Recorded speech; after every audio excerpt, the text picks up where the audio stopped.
அல்லேலூயா. கர்த்தர் உங்கள் ஒவ்வொருவரையும் ஆசீர்வதிப்பாராக. அப்போஸ்தலர் 20வது அதிகாரம் 24வது வசனம். இன்றைய நாட்களில் நம்ம தியானிக்கிற சற்று நேர தியானத்துக்கு கர்த்தர் உங்களை வழிநடத்தி சொல்வாராக. அவைகளில் ஒன்றையும் குறித்து கவலைப்படேன். என் பிராணனையும் நான் அருமையான எண்ணேன். என் ஓட்டத்தை சந்தோஷத்தோட முடிக்கவும் தேவனுடைய கிருபையின் சுவிசேஷத்தை பிரசங்கம் பண்ணும்படியே நான் கர்த்தராகிய இயேசுவினிடத்தில் பெற்ற ஊழியத்தை நிறைவேற்றவுமே விரும்புகிறேன். ஆமென். அல்லேலூயா. விடுதலை அழகா சொல்லப்படுது பாருங்க. நான் எவ்வளவு பாடுகள் பட்டாலும் நான் அதை பத்தி கவலைப்படல. எனக்கு எத்தனை பிரச்சனை வந்தாலும் நான் அதை பத்தி கவலைப்படல. ஆண்டவர் கொடுத்த கிருபையின் சுவிசேஷத்தை நான் பிரசங்கிக்க போகிறேன். அல்லேலூயா. என்ன சுவிசேஷங்க? கிருபையின் சுவிசேஷம். அந்த வார்த்தையை திரும்ப வாசிங்க. தேவனுடைய கிருபையின் சுவிசேஷத்தை பிரசங்கம் பண்ணும்படியே நான் கர்த்தராகிய இயேசுவினிடத்தில் பெற்ற ஊழியத்தை நிறைவேற்றவுமே விரும்புகிறேன். ஆமென். அல்லேலூயா. ஒவ்வொருத்தருக்கும் ஒவ்வொரு வாஞ்சை, ஒவ்வொரு விருப்பம். இந்த பூமியில இருக்கிற காலங்கள்ல நம்ம இதை செய்யணும், இப்படி வாழணும் அப்படிங்கிறது ஒவ்வொருத்தருக்கும் ஒவ்வொரு ஆசை. இவருக்கு ஒரு பெரிய ஆசை பாருங்க. ஆண்டவர் கொடுத்த இந்த கிருபையின் உபதேசத்தை நான் சொல்றதுதான் என்ன எனக்கு ரொம்ப விருப்பங்க. அது ஆண்டவர் கொடுத்த கிருபை. அல்லேலூயா. அப்ப ஒவ்வொரு காலகட்டங்கள்லயும் வேதாந்தத்தை பற்றியும் கிறிஸ்துவை பற்றியும் வெவ்வேறு விஷயங்களை பேசினாங்க. நியாயப்பிரமாணத்துல சட்டத்திட்டங்களை பேசினாங்க. அதுக்கப்புறம் இப்ப இருக்கிற காலம் வரைக்கும் கிறிஸ்துவை ஒவ்வொருத்தரும் விதவிதமா ஆண்டவரை மகிமைப்படுத்துறாங்க. வெவ்வேறு கோணங்கள்ல கிறிஸ்துவை பத்தி பேசுறாங்க. ஆனா இந்த காலகட்டங்களில் நம்ம வாழ்கிற இந்த காலம் ஒரு கிருபையின் காலம். அப்ப இந்த கிருபையின் காலத்துல இந்த கிருபையின் சுவிசேஷத்தை நம்ம கற்றுக்கொண்டு இருக்கிறோமா? கிருபையின் சுவிசேஷம்னா என்ன? அது நமக்கு எதற்கு தேவைப்படுகிறது நம்ம தெரிந்து கொள்ளணும். அல்லேலூயா. ஏன்னா நம்ம நியாயப்பிரமாண காலத்துல வாழல, நம்ம அதை பார்க்கவும் இல்லை இல்லைங்களா? பழைய ஏற்பாட்டு காலம் என்ன காலங்க? நியாயப்பிரமாண காலம், கற்பனை கட்டளைகள் நிறைந்த காலம். நம்ம அதை பார்க்கவே கிடையாது. வேதாந்தத்தில் படிக்கிறோம். நமக்கு இருக்கிற எதிர்காலம் நியாய தீர்ப்பின் காலம். அல்லேலூயா. நம்ம இனி அடுத்தது போனா நியாய தீர்ப்புக்கு தான் போக போறோம். இனி நம்ம ஒரு வாழ்க்கை நமக்கு கிடைக்க போறதில்லை. அப்ப நம்ம இருக்கிற காலம் இந்த காலம் தான் கிருபையின் காலம். அல்லேலூயா. அப்ப இந்த கிருபையின் காலத்துல நம்ம ஆதாயப்படுத்திக் கொள்ளணும், பிரயோஜனப்படுத்திக் கொள்ளணும், அதை கற்றுக்கொள்ள வேண்டும். அல்லேலூயா. சொல்லுங்க. முதலாவது ஆதாயப்படுத்திக் கொள்ள வேண்டும், கற்றுக்கொள்ள வேண்டும், வாழ வேண்டும். அப்படி நீங்க இந்த மூன்றையும் இந்த கிருபையின் காலத்துல செஞ்சாதான் எதிர்காலத்துல நியாய தீர்ப்பு காலத்துல நீங்க பயப்படாம நிற்பீங்க. ஒருவேளை ஆண்டவர் கிருபையா இருக்கிறாருன்னு சொல்லி எல்லா பாவத்தையும் பண்ணிட்டு, எல்லா அக்கிரமத்தையும் பண்ணிட்டு, எல்லா மீறுதலையும் பண்ணிட்டு இந்த கிருபையின் காலம் கண்ட முடிக்கிறதுக்குள்ள உங்களை விட்டு போயிடும். இன்னைக்கு இருக்கிறவங்க நாளைக்கு இருக்கிறது போறதில்லை. ஒவ்வொருவருக்கும் ஆண்டவர் அதினத்தின் பிரகாரம் அளந்து கிருபையை கொடுக்கிறாரா. அந்த வார்த்தை கூட எடுத்து வாசிங்க. எபேசியர் 4வது அதிகாரம் 7வது வசனம் வாசிங்க. கிறிஸ்துவனுடைய ஈவின் அளவுக்கு தக்கதாக நம்மில் அவனவனுக்கு கிருபை அளிக்கப்பட்டிருக்கிறது. அல்லேலூயா. அப்ப கிருபை ஆண்டவருடைய ஈவை பொறுத்து, அவருடைய கிருபையை பொறுத்து ஒவ்வொருத்தருக்கும் ஒவ்வொரு கிருபை ஆண்டவர் வச்சிருக்கிறார். நீங்க இவ்வளவு நாட்கள் இருக்கோம்னா அது அவருடைய ஈவு. இன்னைக்கு ஒருத்தர் எடுத்துக்கொள்ளப்படுறாங்கன்னா அது ஆண்டவர் முன்குறித்த நாள். இதை யாருமே மாற்ற முடியாது. அல்லேலூயா. அப்போ அவர்களுடைய கிரியைக்கு தக்கதாக, நம்ம வாழ்கிற வாழ்க்கைக்கு தக்கதாக கர்த்தருடைய ஈவாய் நமக்கு கொடுக்கறதா இந்த கிருபை. கிருபைனா என்ன தெரியுங்களா? இலவசமா கொடுக்கறது, ஒரு கிஃப்ட். அது எல்லாத்துக்குமே ஆண்டவர் வந்துட்டு எப்படி கொடுக்குறாருன்னா கொடுத்துறாரு. ஆனா அளவுக்கு தக்க மாதிரி தான் கொடுக்குறாரு. எல்லாத்தையும் கொடுக்கறது இல்லை. எவன் மேல் கிருபையா இருக்க சித்தமா இருக்கிறனோ அவன் மேல் கிருபையா இருக்கிறேன். எவன் மேல இரக்கமா இருக்க சித்தமா இருக்கிறனோ அவன் மேல இரக்கமா இருக்கிறேன். அப்ப ஆண்டவருடைய சித்தத்தை பெறுவது ரொம்ப அவசியம். அல்லேலூயா. ஆண்டவருடைய சித்தம் இல்லாம நம்மளால பூமியில வாழவே முடியாது. அவருடைய கிருபை இல்லாம நம்மளால பூமியில வாழவே முடியாது. அப்போ காலங்களை 3 வகை சொல்லுவாங்க. என்னென்ன காலம் சொல்லுங்க? இறந்த காலம், நிகழ்காலம், எதிர்காலம். நியாயப்பிரமாணத்தின் காலம் இறந்த காலம், அது நமக்கு முடிஞ்சிருச்சு. நம்ம வாழ்கிற இந்த காலம் கிருபையின் காலம், நிகழ்காலம். இப்ப நம்ம வாழ்ந்துட்டு இருக்கிறோம். நியாய தீர்ப்பின் காலம் அது எதிர்காலம். அல்லேலூயா. இதை மனசுக்குள்ள ஏத்திக்கின்னு பார்க்கலாம். நான் சொல்லுங்க. நியாயப்பிரமாணம் இறந்த காலம், கிருபை நிகழ்காலம், நியாய தீர்ப்பு எதிர்காலம். இப்ப நீங்க கிருபையின் காலத்துல வாழ்ந்துட்டு இருக்கிற நம்ம எதெல்லாம் படிக்கணுமோ, என்னென்னலாம் செய்யணுமோ அப்பவே நீங்க கற்றுக்கொள்ளுங்க. அல்லேலூயா. நீங்க கற்றுக்கொள்ளுகிறத சரியா கற்றுக்கொண்டாதான் நியாய தீர்ப்புக்கு போகும்பொழுது ஆண்டவர் முன்னாடி குற்றமில்லாதவர்களா எங்களால் நிற்க முடியும். நீங்க செய்கிற தவறுகளோ, உங்களுடைய மீறுதல்களோ, உங்களுடைய பாவங்களோ, உங்களுடைய அக்கிரமங்களோ உங்களை வந்துட்டு மூடிக்கொண்டுச்சுன்னா நியாய தீர்ப்புல உங்களால நிக்க முடியாது. அல்லேலூயா. நியாய தீர்ப்புங்கிறது முக்கியங்க. அதுதான் நமக்கு முடிவு. அந்த முடிவுக்கு செல்வதற்கு முன்பாக இந்த கிருபையின் காலத்துல கற்றுக்கொள்ள வேண்டியதை கற்றுக்கொள்ளுங்கள். அல்லேலூயா. அப்ப இந்த கிருபையின் உபதேசம்னு ஆண்டவர் சொல்றாரு. அதுக்கு எப்படி சொல்லிக் கொடுக்கணும்? இந்த புதிய ஏற்பாட்டு காலத்துல தான் பாத்தீங்கன்னா நிறைய கிருபையின் உபதேசங்களை சொல்லி கொடுத்தாங்க. இயேசு வந்துட்டு போனதுக்கு அப்புறம் தான் கிருபைன்னு ஒண்ணு வந்தது. காரணம் என்ன தெரியுங்களா? அவர் அடிக்கப்பட்டார், சிலுவையில மரித்தார், ரத்தம் சிந்தினார். அந்த ரத்தத்தின் மூலியமா நமக்கு கிருபை பெருகிட்டுன்னு சொல்லப்படுகிறது. அல்லேலூயா. அந்த கிருபை தான் நம்மளை என்ன பண்ணுங்க, ரட்சிப்புக்குள்ள கூட்டிட்டு போகும், நமக்கு ஜீவனை கொடுக்கும், நமக்கு மன்னிப்பு கொடுக்கும், நம்மளுடைய நியாய தீர்ப்புக்கு அழைத்து கொண்டு போகும், நித்திய ஜீவனுக்கு அழைத்து கொண்டு போகும். அல்லேலூயா. அப்ப இந்த கிருபை நம்மளை என்ன பண்ணுங்க, ரட்சிக்கும், மன்னிக்கும், நீதியில நித்திய ஜீவனுக்கு அழைத்து கொண்டு போகும். அல்லேலூயா. அப்ப இந்த கிருபை நம்ம பெற்றுக்கொள்வது அவசியமா வேண்டாமாங்க? நமக்குள்ள எவ்வளவு கிருபை இருக்குன்னு நம்மளால கணிக்கவே முடியாது. நம்ம திடீர்னு ஒரு ஆபத்துல இருந்து இவர் சொன்ன மாதிரி தப்பிச்சுக்கிட்டோமா, ஆண்டவருடைய கிருபைப்பா. இத்தனை நாசமோசங்கள் வருது. இந்த கொரோனா காலங்கள்ல நம்ம தப்பிச்சது அவருடைய கிருபைப்பா. அப்ப கிருபை இல்லாம ஒருவனும் வாழ முடியாது, ஒருவனும் ஜீவிக்க முடியாது. அல்லேலூயா. அப்ப ஆண்டவர் கிருபை கொடுத்திருக்கிறார், ஈவாய் கொடுத்திருக்கிறார். ஆனா அவனுக்கு தக்க மாதிரி தான் கொடுத்திருக்கிறார். எல்லாத்துக்கும் ஒரே மாதிரி கிருபையை ஆண்டவர் தருகிறது கிடையாது. அல்லேலூயா. எபேசியர் 2வது அதிகாரம் 8வது வசனம் வாசிங்க.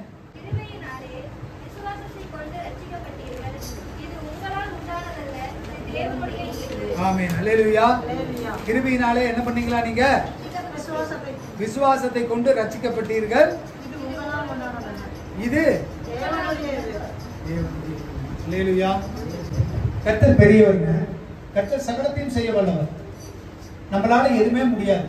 கர்த்தர் ஈவா கொடுத்த இந்த வாழ்க்கையை நீங்க பிரயோஜனப்படுத்தி கொண்டீங்கன்னா, கர்த்தர் ஈவா கொடுத்த இந்த வாழ்க்கையை நீங்க வந்துட்டு உணர்ந்து வாழ்ந்தீங்கன்னா, ஆண்டவருடைய கிருபையினால் நீங்க ரொம்ப நாள் நிலைச்சிருக்கலாம். ஆண்டவருடைய கிருபை தான் வந்துட்டு நம்மளை வாழ வைக்கும், நம்மளை வழி நடத்தும், நம்மளை பாதுகாக்கும். அல்லேலூயா. அப்ப இந்த கிருபை நமக்கு என்னென்ன தருதுங்க? நான் சொல்லுங்க. ரட்சிப்பு, பாவ மன்னிப்பு, நித்திய ஜீவன். கிருபை நமக்கு தர்றது ரட்சிப்பு, பாவ மன்னிப்பு, நித்திய ஜீவன். இந்த கிருபை பெற்றவர்களான மட்டும்தான் இந்த பூமியில வாழும் பொழுது பரிசுத்தமா, பயபக்தியா, சந்தோஷமா வாழ முடியும். இந்த பூமியில வாழும் பொழுது சஞ்சலம், குழப்பம், கஷ்டம் இருக்குன்னா நம்மகிட்ட என்ன இல்லைன்னு அர்த்தம்? தேவனுடைய கிருபை இல்லைன்னு அர்த்தம். கிருபை உள்ளவனுக்கு தான் ஆண்டவர் என்ன பண்றாருங்களா? சகலத்தையும் வாய்க்க பண்ணிக்கிறார். கிருபை உள்ளவனுக்கு தான் நிம்மதியை தேவன் தருகிறார். கிருபை உள்ளவனுக்கு தான் தேவன் வழி நடத்துகிறார். அல்லேலூயா. அப்ப இந்த கிருபையை நாம் பெறுவதற்கு அவசியமா இருக்குது. அப்ப முதலாவது நம் கிருபையினால ரட்சிப்பை அடைகிறவர்களா இருக்கிறோம். தீத்து 2வது அதிகாரம் 11வது வசனத்திலிருந்து 13வது வசனம் வரைக்கும் வாசிங்க.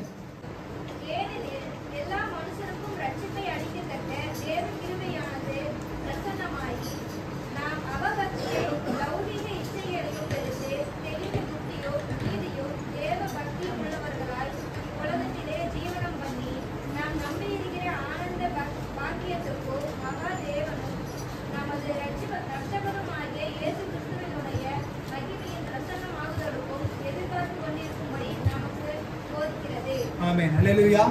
இந்த கிருபையின் உபதேசத்தை என்னத்தை போதிக்குதுங்களா? நாம் நம்பி இருக்கிற ஆனந்த பாக்கியத்திற்கு அழைத்து செல்கிறது. அல்லேலூயா. எது அழைத்து செல்லுதுங்க? கிருபை. ஆனந்த பாக்கியம் என்ன? நமக்கு நிரந்தர பாக்கியம் என்னங்க?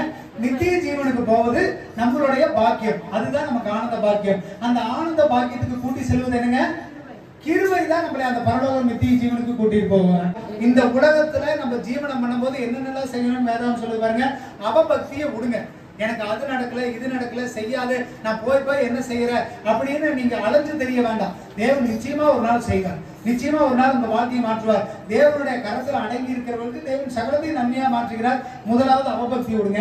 2வது வந்து லௌகீக இச்சைகள். அப்படின்னா கண்களின் இச்சை, ஜீவனத்தின் பெருமை, இன்னும் வந்துட்டு மாம்ச இச்சை. இதெல்லாம் நீங்க என்ன பண்ணணுங்க? தவிர்த்து விடணும். தேவையில்லாத இச்சைகள், உலக ஆசை இச்சைகள்லாம் இருக்கக்கூடாது. அப்புறம் தெளிந்த புத்தி இருக்கணும். நீதியும் இன்னும் தேவ பக்தி உள்ளவர்களா இருக்குன்னு சொல்லப்படுகிறது. அல்லேலூயா. தேவ கிருபை பிரசன்னமானது. எதுக்குங்க? நமக்கு ரட்சிப்பை கொடுக்கறதுக்கு. இந்த ரட்சிப்பை பெற்று இந்த பூமியில வாழ்ற நம்ம தேவையில்லாத வந்துட்டு எண்ணங்கள், சிந்தனைகள், இச்சைகளை விட்டு தெளிந்த புத்தி உள்ளவர்களாய், தேவ பக்தி உள்ளவர்களாய் வாழணுமா. அப்படி வாழ்ந்தா 13வது வசனத்துல சொல்லப்படுகிறது, இந்த ஆனந்த பாக்கியமாகிய பரலோகத்திற்கும் தேவனிடத்திற்கும் இந்த என்ன பண்ணிருக்க நம்ம எதிர்பார்த்து கொண்டிருக்கபடி நமக்கு அது போதிக்கிறது அப்படிங்கிறது. அல்லேலூயா. அப்ப இந்த சுவிசேஷம் கிருபையின் சுவிசேஷம் எதை போதிக்கிறது அப்படின்னா நித்திய ஜீவனுக்கு போதிக்கிறது மற்றும் அல்லாது உங்க வாழ்க்கையில இந்த பூமியில வாழும் பொழுது எப்படி வாழணுங்கிறதையும் போதிக்குது இல்லைங்களா?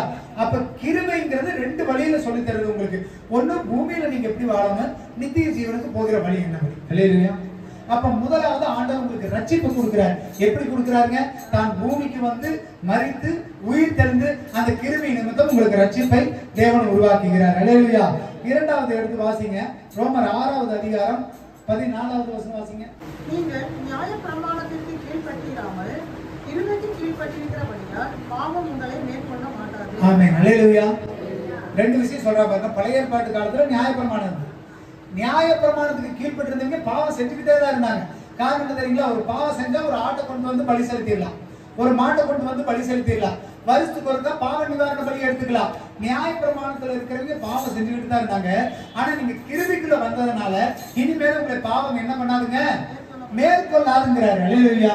காரணம் என்ன தெரியுங்களா? சிந்தின ரத்தம், விளையாடப்பட்ட ரத்தம், இயேசுவின் ரத்தத்தினால கழுவப்பட்ட நம்ம இனிமேல் பாவத்துக்கு உட்பட்டவர்களா இராம பாவம் நம்மளை மேற்கொள்ளாம அதை ஜெயித்துக் கொள்றதுக்கான வழியை நம்ம கற்று வச்சிருக்கிறோம். என்னங்க ஜெயித்துக் கொள்றதுக்கு வழி? ஜெபிப்பது, ஆராதிப்பது, துதிப்பது, ஆண்டவருடைய சமூகத்தில் காத்திருப்பது, இயேசுவே மெய்யான தெய்வம்னு தெரிஞ்சு கொள்றதா உங்களுக்கு அறிவு. அந்த அறிவு உங்களை பாவத்திலிருந்து நிவர்த்தி பண்ணணும். அல்லேலூயா. அப்ப பாவத்துக்கு உட்பட்டவர்களா இருக்காதீங்க. ஒருவேளை நம்ம நியாயப்பிரமாண சட்ட திட்டத்துக்கு உட்பட்டு இருந்தோம்னா பாவம் செஞ்சிருவோம். ஆனா ஆண்டவருடைய கிருபையினால நம்ம பாவம் மேற்கொள்ளாதுங்கிறாங்க. அல்லேலூயா. அப்ப முதலாவது தேவனுடைய கிருபை ரட்சிப்பை தருகிறது. சொல்லுங்க, முதலாவது ரட்சிப்பை தருகிறது, இரண்டாவது பாவ மன்னிப்பை தருகிறது. மூன்றாவது எடுத்து வாசிங்க, என்னாகமம் 14வது அதிகாரம் 17வது வசனத்திலிருந்து 19வது வசனம் வரைக்கும் வாசிங்க. ஆகையால் கர்த்தர் நீடிய சாந்தமும் மிகுந்த கிருபையும் உள்ளவர் என்றும் அக்கிரமத்தையும் மீறுதலையும் மன்னிக்கிறவர் என்றும் குற்றமுள்ளவர்களை குற்றமற்றவர்களாக விடாமல் பிதாக்கள் செய்த அக்கிரமத்தை பிள்ளைகளிடத்தில் 3ஆம் நாளாம் தலைவரை மட்டும் விசாரிக்கிறவர் என்றும் நீர் சொல்லியிருக்கிறபடியே என் ஆண்டவருடைய வல்லமை பெரிதாய் விளங்குவதாக. உமது கிருபையினுடைய மகத்துவத்தின் படியையும் எகிப்தை விட்டது முதல் இந்நாள் வரைக்கும் இந்த ஜனங்களுக்கு மன்னித்து வந்ததின் படியையும் இந்த ஜனங்களின் அக்கிரமத்தை மன்னித்தருளும் என்றான். இப்பொழுது கர்த்தர் உன் வார்த்தையின்படியே மன்னித்தேன். ஆமென். அல்லேலூயா. இஸ்ரவேல் ஜனங்கள் பயங்கர வணங்கா கருத்துள்ளவர்கள். ரொம்ப பாவம் மிகுதியாயிருச்சு, அக்கிரமம் மிகுதியாயிருச்சு, மீறுதல் மிகுதியாயிருச்சு. ஆனா மோசே சொல்லும்போது சொல்றாரு, ஆண்டவரே உங்களுடைய கிருபை நிமித்தம் என்ன பண்ணுங்க, அவருடைய அக்கிரமங்களையும் அவருடைய பாவங்களையும் அவர்கள் மீறுதல்களையும் மன்னிங்க அப்படின்னு கேட்கிறாரு. அல்லேலூயா. அப்ப இஸ்ரவேல் ஜனங்களை அழிக்கணும்னு நினைச்சிருந்தாருன்னா ஒருத்தர் விடாம எல்லாத்தையும் அழிச்சிருப்பார். அவர் தயவு பார்த்து மீட்டு ரட்சிச்சு பாதுகாத்ததுக்கு என்ன தெரியுங்களா? கிருபை. அல்லேலூயா. அவருடைய கிருபை தான் அவர்களுக்கு மன்னித்ததுன்னு சொல்லப்படுகிறது. கீழ் வசனத்துல சொல்லப்படுகிறது பாருங்க, மோசேயினுடைய ஜெபத்தை கேட்டு நான் மன்னித்தேன்னு சொல்றாரு. அல்லேலூயா. அப்போ பாவங்களை நிவர்த்தி செய்வது மட்டும் கிடையாது, மூன்றாவது நம்மளோட குற்றங்களையும் அக்கிரமங்களையும் ஆண்டவர் மன்னிக்கிறார். அல்லேலூயா. நம்ம எத்தனை குற்றம் செஞ்சிருப்போம், எவ்வளவு அக்கிரமம் செஞ்சிருப்போம், எவ்வளவு பாவம் செஞ்சிருப்போம். இந்த பாவம் எல்லாம் மன்னிக்கப்படணும், ஒருத்தர் வேண்டுதல் செய்யணும், உங்களுக்காக புத்தி சொல்லணும். நான் ஆரம்பத்தில் சொன்னது மாதிரி பவுல் போதித்தார். எதை பத்தி போதித்தார்? கிருபையின் சுவிசேஷத்தை போதித்தது போல நாங்க உங்களுக்கு போதிக்கிற போதனை உங்களை பாவங்களிலிருந்து மீட்டுக்கொள்ளும், சாபங்களிலிருந்து மீட்டுக்கொள்ளும், மீறுதலிலிருந்து ரட்சித்துக் கொள்ளும். அல்லேலூயா. அப்ப என்ன செய்யணுங்க நம்ம? அப்ப கீழ்ப்படிந்து நடக்கணுமா வேண்டாமா? எவ்வளவு கிருபை பாருங்க, ஆண்டவர் எவ்வளவு கிருபை நம்ம மேல வச்சிருக்கிறார். நம்ம செஞ்ச பாவத்துக்கெல்லாம் நம்மளை தண்டிக்கணும்னா நம்ம இருந்திருக்கவே மாட்டோம். அப்ப ஆண்டவர் நம்ம செய்யற பாவத்துக்காகவும் மீறுதல்களையும் அக்கிரமங்களையும் பொறுத்து கொண்டு நமக்கு மன்னிக்கிறவராக இருக்கிறார். அல்லேலூயா. தேவன் மூன்றாவதாக மன்னிக்கிறவர் நம்மளுடைய மீறுதல்களை என்ன பண்றாங்க? மன்னிக்கிறார். அவர் நம்ம மேல வைத்த கிருபை, அவர் நம்ம மேல வைத்த ஈவு. நம்மளுடைய மீறுதல்னா என்னங்க?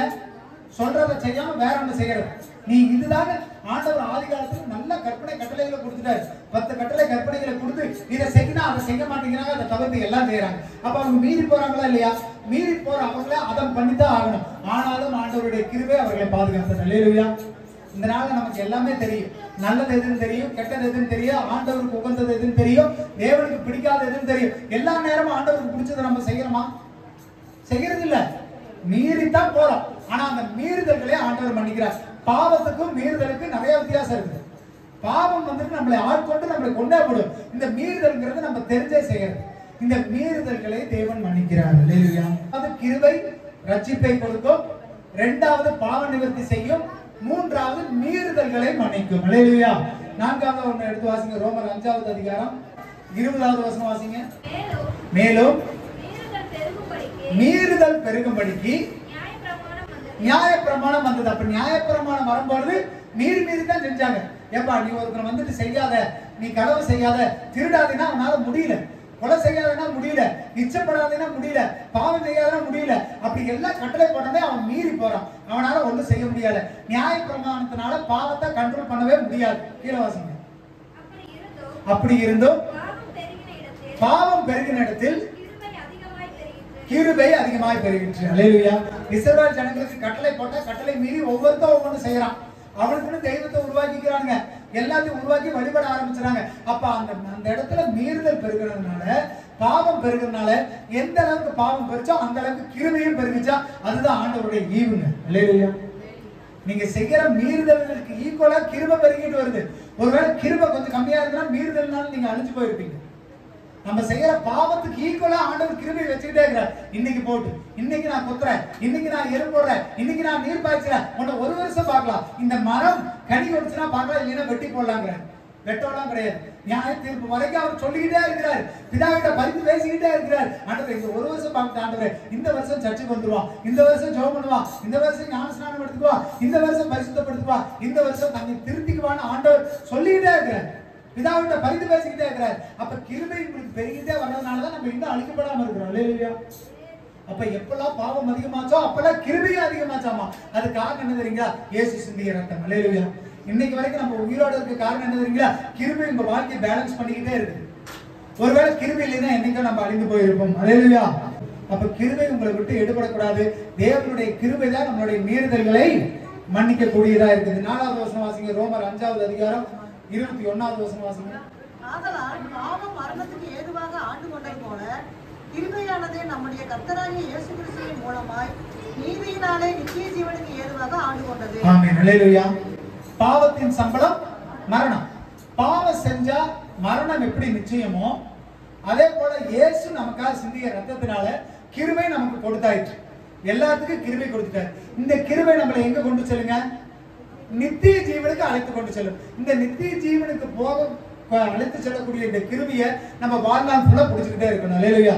இப்ப கண்ணு தெரியாத ஒருத்தர் இருக்கிறார், ஒரு இடத்துக்கு போய் சேரணும். அப்படி சேரும் பொழுது கூட வழிகாட்டுறவங்க கூட வந்துகிட்டே இருந்தா தானே அவர் அந்த வழிக்கு போக முடியும். ஒருவேளை பாதியிலேயே விட்டுட்டு போயிட்டு அவர் அந்த இடத்த அடைஞ்சிருவாரா? ஊரு தெரியாது, பேரு தெரியாது, இடம் தெரியாது, இரவா பகலான்னு தெரியாது, வெளிச்சம் இருட்டு தெரியாது. அப்ப அந்த குருடனை ஒருத்தர் வழிகாட்டி கூட்டிட்டு போனா தான் அவர் அந்த இடத்துக்கு போக முடியும். அல்லேலூயா. அப்ப நீங்க நித்திய ஜீவனுக்கு போகணும். கிருபை உங்களை பிடிச்சுக்கிட்டே இருக்கு.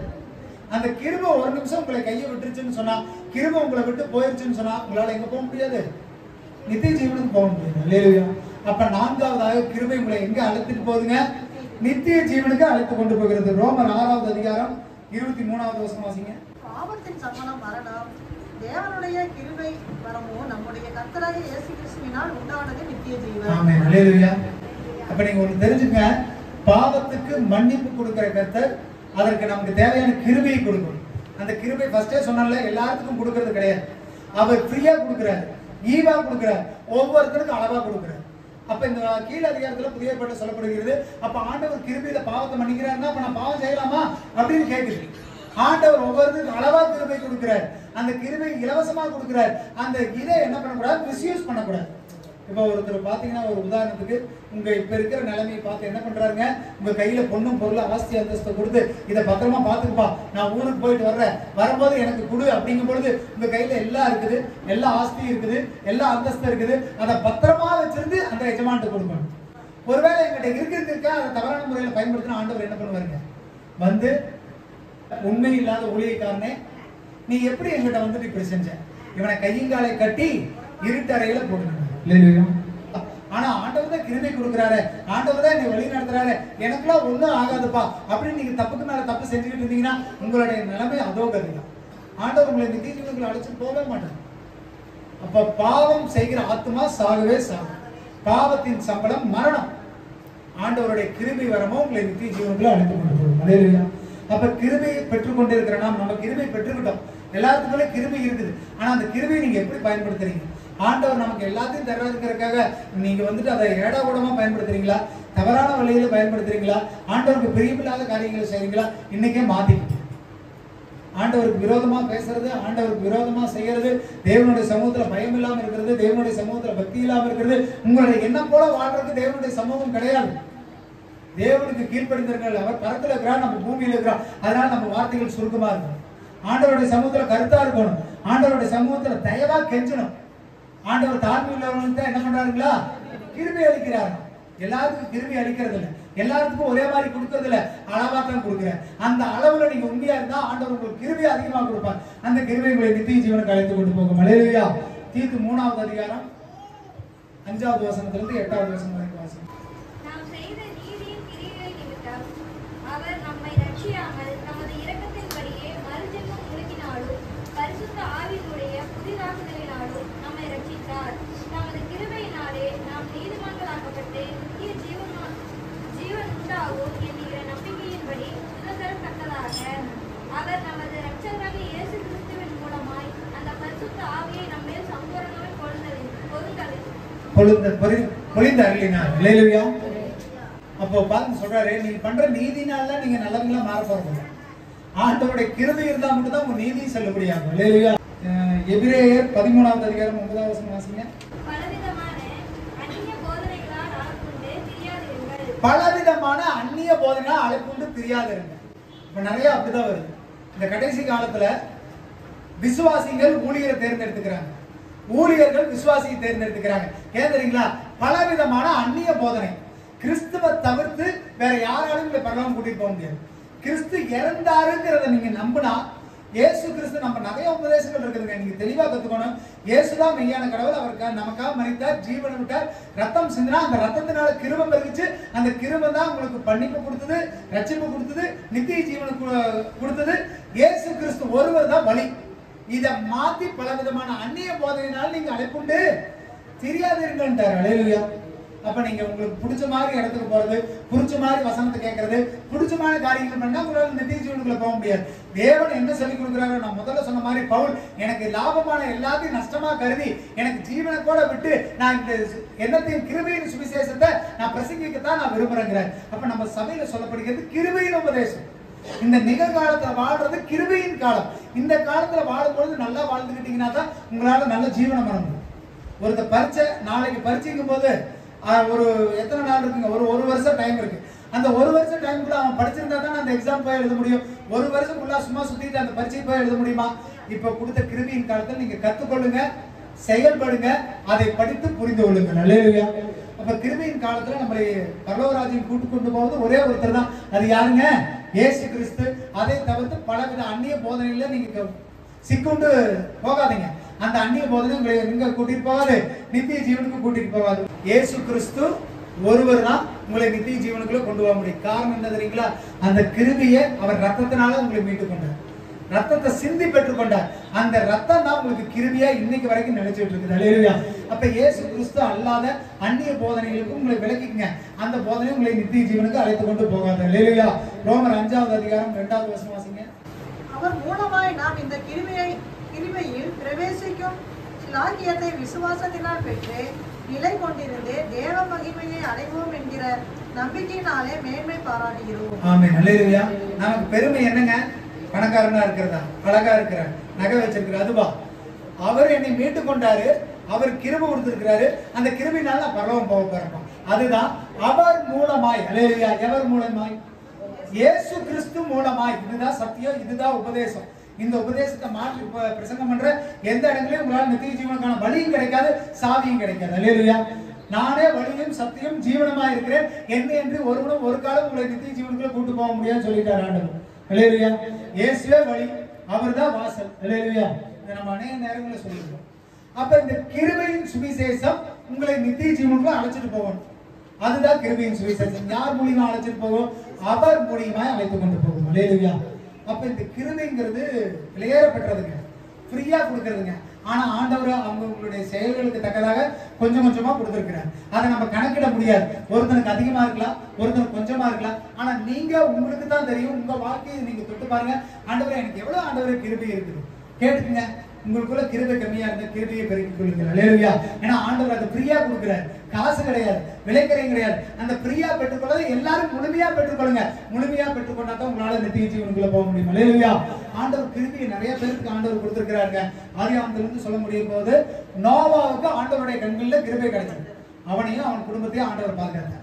ஆபிரகாமுக்கு ஆண்டவருடைய கண்களில் கிருபை கிடைச்சது. ஒரு சந்ததியை ஆண்டவர் உருவாக்கினார். யாக்கோபுக்கு ஆண்டவருடைய கண்களில் கிருபை கிடைச்சது. அவனை உயர்ந்த ஜாதியாய் 2 பரிவாரங்களாய் மாற்றினார். யோசேப்புக்கு ஆண்டவருடைய கண்களில் கிருபை கிடைச்சது. சிறையிருப்பை மாற்றி சிறையிலிருந்து தூக்கி ராஜாவாய் உட்கார வைத்தார். தாவீதுக்கு கிருபை கிடைச்சது. ஒரு அரசனாய் உட்கார வச்சு ஆண்டவர் சொன்னார், இனிமேலும் உன் சந்ததி முழுமையா ஆண்டு கொள்ளுன்னு ஆண்டவர் சொன்னார். அல்லேலூயா. அதே போல பாத்தீங்கன்னா யோனாவை ஆண்டவர் பட்டணத்துக்கு அனுப்பி நினிவேவை அழிக்க சொல்லிட்டார். ஆனா நினிவேவை ஆண்டவர் அழிக்கல. காரணம் என்ன தெரியுமா? அந்த நினிவே பட்டணம் ஆண்டவருடைய கண்களுக்கு கிருபையா இருக்குது. ஆண்டவருடைய கண்களுக்கு கிருபை பட்டதுனால அந்த பட்டணத்தை அழிக்காம விட்டார். கடைசியாக புதிய பாட்டுல சொல்லப்படுது, மரியாளுக்கு ஆண்டவருடைய கண்களுக்கு கிருபை கிடைத்தது. கிருபை பெற்றவளே நீ வாழ்கன்னு சொன்னாரு. அதனால இயேசு கிறிஸ்து ஆண்டவருக்கு பூமிக்கு வந்தார். அல்லேலூயா. கிருபை பெரிய காரியங்களை செய்யுங்க. எதை பெற்றுக்கொள்ளணுமோ ஆஸ்தி அந்தஸ்து மாசம் சம்பாரிச்சு கோல்டு காயின் சேர்த்துறதை காட்டிலும் டெய்லி ஆண்டவரே உங்களுடைய கிருபை கொடுங்க. ஆண்டவரே காலைதோறும் உங்களுடைய கிருபை புதிதா இருக்குதா? பகல் நேரத்துல உங்களுடைய கிருபையை தியானிக்கிறேன்னு சொல்லப்படுகிறது. பகல் நேரங்கள்ல ஆண்டவருடைய கிருபை கேளுங்க. அந்த கிருபை தான் உங்களை வழி நடத்தும், பாதுகாத்துக் கொள்ளும், ரட்சிப்புகளை நடத்தும், பாவ மன்னிப்புகள் கொடுக்கும், மீறுதல்களில் இருந்து மாற்றும், நித்திய ஜீவனுக்கு அழைத்து கொண்டு போகும். அல்லேலூயா. ஒரு சில வாசியங்களை கடைசியா வாசிருங்க. யாத்ரா 33வது அதிகாரம் 19வது வசனம் வாசிங்க. அதற்கு அவர், என்னுடைய தாயை எல்லாம் என்னுடைய தயை எல்லாம் நான் உனக்கு முன்பாக கடந்து போக பண்ணி கர்த்தருடைய நாமத்தை உனக்கு முன்பாக போடுவேன். எவன் மேல் கிருபையாய் இருக்க சித்தமாய் இருப்பேனோ அவன் மேல் கிருபையாய் இருப்பேன். எவன் மேல் இரக்கமாய் இருக்க சித்தமாய் இருப்பேனோ அவன் மேல் இரக்கமாய் இருப்பேன். அல்லேலூயா. இது சும்மா நான் பேசுறதுனாலயோ நீங்க ஜெபம் பண்றதுனாலயோ கிடைக்காது. ஆண்டவருக்கு யார பிடிச்சிருக்குதோ, யார் மேல சித்தம் வச்சிருக்கிறாரோ அவன் மேலதான் ஆண்டவர் இரக்கமா இருப்பாரு. அல்லேலூயா. அப்ப ஆண்டவருடைய சித்தத்தை பெறுவது எவ்வளவு முக்கியம் பாருங்க. அப்ப ஆண்டவருக்கு பிடித்தது செய்யுங்க, தேவையில்லாத செய்யாதீங்க, வாக்குவாதங்கள் பண்ணாதீங்க, பொறாமை கசப்புகளை வந்து தூக்கி போடுங்க. தேவ சமாதானம் உங்கள் இருதயங்களை ஆட்கொள்ளட்டும். அல்லேலூயா. எபிரேயர் 4வது அதிகாரம் 16வது வசனம். ஆதலால் நாம் இரக்கத்தை பெறவும் ஏற்ற சமயத்தில் சகாயம் செய்யும் கிருபையை அடையவும் தைரியமாய் கிருபாசன தண்டையிலே சேர கடவோம். ஆமென். அல்லேலூயா. நீங்க கிருபை பெற்றுக்கொள்வதற்கு ஒரே வழி என்ன தெரியுங்களா? ஆண்டவருடைய சமூகத்துக்கு வருவோம். அவருடைய சமூகத்தை வந்து அவரை தேடி அனுதினமும் ஜெபிக்கும் பொழுதுதான் அந்த கிருபை பெறும். சும்மா நம்ம வீட்டுல உட்காந்துட்டு எல்லா வேலையும் செஞ்சுக்கிட்டு சோத்திரம் சொல்லிட்டு இருக்கனால கிருபை பெறாது. அவருடைய கிருபாசன தண்டைக்கு சேருங்க. எதற்கு சபைன்னு இருக்கு, எதுக்குன்னு ஊழியன் இருக்கு, எதுக்கு ஆராதனை இருக்கு, ஆண்டவர் அந்த ஆராதனையில ஏன் பிரியப்படுகிறான்னு கேட்டா அந்த இடத்துல இருந்து தான் உங்களுக்கு கிருபை பெருகும். அல்லேலூயா. அநேகர் கூடி செபிக்கும் பொழுது சோத்திரம் சொல்லும் பொழுது என்ன பண்ணுவான்? கிருபை பெருகும். அப்ப நீங்க கிருபை பெற்றுக்கொள்ள பாத்திரமா இருக்கணும்னா நீங்க சபை கூடுவதில் விட்டு விடாதீங்க. சபை எதுக்கு கூடி வாங்க, எதுக்கு நேரத்திலே வாங்க, எதுக்கு கற்றுக் கொடுக்குறோம், எப்படியா கற்றுக்கொள்ளுங்க. அது உங்களுக்கு கிருபையை தரும். அல்லேலூயா. அந்த கிருபை உங்களை நித்திய ஜீவனுக்கு அழைத்துக் கொண்டு 12வது அதிகாரம் 14வது வசனம் 15வது வசனம். யாவரோடும் சமாதானமாய் இருக்கவும் யாவரோடும் சமாதானமாய் இருக்கவும் பரிசுத்தம் உள்ளவர்களாய் இருக்கவும் பரிசுத்தம் உள்ளவர்களாய் இருக்கவும் நாடுங்கள். பரிசுத்தம் இல்லாமல் ஒருவனும் கர்த்தரை தரிசிப்பதில்லையே. ஒருவனும் தேவனுடைய கிருபையை இழந்து போகாதபடிக்கும் யாதொரு கசப்பான வேர் முளைத்தெழும்பி கலக்கம் உண்டாக்கிறதுனால. அல்லேலூயா. போதுங்க. இதுல கீழே நிறைய வசனங்கள் வருது.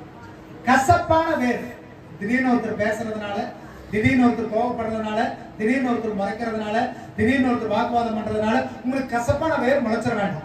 முதல் வசனம் சொல்லி பாருங்க, யாருடையும் சாந்தமா இருங்க. அந்த வார்த்தை வாசிங்க. சமாதானமா இருங்க. எல்லாத்துக்கிட்டையும் சமாதானமா இருங்க. சண்டை போடாதீங்க, சந்தோஷமா இருங்க. அப்புறம் பரிசுத்தம் உள்ளவர்களாய் இருங்க. அல்லேலூயா. இந்த கிருபை சும்மாலாம் கிடைக்காதுங்க. கீழ் வசனத்தை வாசிங்க, கடைசி வசனம். நான் சொன்னேன், ஒருவனும் தேவனுடைய கிருபையை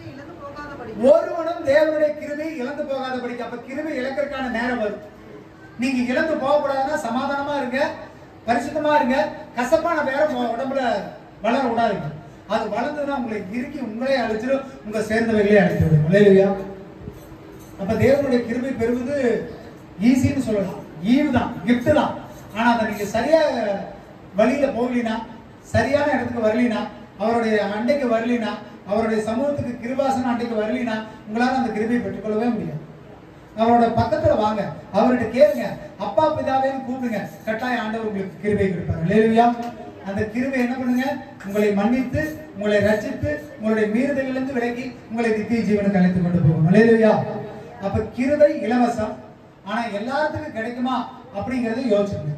ஆண்டவர் கொடுத்தது அளவு தகுந்த மாதிரி கொடுத்திருக்கிறார். அதை இழந்து போகாதபடி, கசப்பான வேர் உங்களுக்குள்ள தோன்றி உங்களுக்கு பாவத்துல தள்ளாதபடி ஜாக்கிரதை உள்ளவர்களா இருக்கணும். அல்லேலூயா.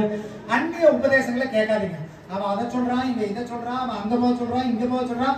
அந்நிய உபதேசத்துல கேட்டு கசப்பான வேற உங்க உடம்புக்குள்ள முளைக்க விட்டுறாதீங்க. அது உங்களை அழிச்சு விடும், கிருபியை அழித்து விடும், நித்திய ஜீவனை இழந்து போகிறீர்கள். அல்லேலூயா. இந்த கிருபியின் உபதேசத்தின் காலத்துல நம்ம வாழ்ந்துட்டு இருக்கிறோம். இந்த கிருபியின் உபதேசத்துல நடங்க. அதைத்தான் கர்த்தர் கற்றுக் கொடுத்திருக்கிறார். புதிய ஏற்பாட்டு காலம், இந்த வாழ்கிற காலம் கிருபையின் காலம். நீங்க பழைய காலத்தை பத்தி பேச வேண்டாம். கிருபையின் காலத்துல நான் என்னத்தை கத்துக்கிறேன், எப்படி செயல்பட போறேன், எப்படி வாழ போறேன், அதுதான் எதிர்காலத்துல நியாய தீர்ப்புக்கு உங்களை அழைத்து செல்லும். அல்லேலூயா. எல்லா கண்கள் முழுவதும் ஜெபமும் எழுந்திருக்கும். ஸ்தோத்திரிக்கிறேன் கர்த்தாவே, நல்ல தகப்பனை துதிக்கிறோம். ஆசீர்வதிக்கப்பட்டதான ஆண்டவரே, நல்ல ஓய்வு நாளுக்காக உமக்கு நன்றி. கர்த்தர் பெரியவரும் நல்லவரும் நன்மை செய்கிறவருமா இருக்கிறேன். இந்த நாட்கள்ல ஆண்டவர் உங்க சமூகத்தில் கூடி ஆராதிக்க, துதிக்க, ஜெபிக்க கர்த்தர் பாராட்டின எல்லா கிருபைகளுக்குமா உமக்கு நன்றி. உங்களுடைய கிருபை எங்களை விட்டு நீங்காதபடி செய்யுங்க ஆண்டவரே. உங்களுடைய கிருபையினால் எங்களை வழிநடத்துங்க. உங்களுடைய கிருபை எங்களை விட்டு எடுபடாமல் இருக்கட்டும் ஆண்டவரே. கர்த்தர் துணையா இருந்து இந்த நாட்களில் நாங்கள் கற்றுக்கொண்ட சத்தியத்தின் பிரகாரம் கிருபையை நாளுக்கு நாள் நாங்கள் பெருக்கிக் கொள்ள பரிசுத்த ஆவியான ஒரு உதவி செய்து இயேசுவின் நாமத்தினால நாங்கள் நித்திய ஜீவனுக்குள்ள வர கர்த்தர் கிருபை பாராட்டணும். வந்த பிள்ளைகள் ஒவ்வொருவரையும் ஆசீர்வதிங்க. தேவ சமாதானம், அன்பு, தயவு ஒவ்வொருவரையும் ஆட்கொள்ளட்டு, வழிநடத்துல பாதுகாத்துக் கொள்ளட்டு ஆசீர்வதிங்க. இயேசுவின் மூலம் ஜெபிக்கிறோம் நல்ல பிதாவே. ஆமென். அல்லேலூயா. அல்லேலூயா. அல்லேலூயா.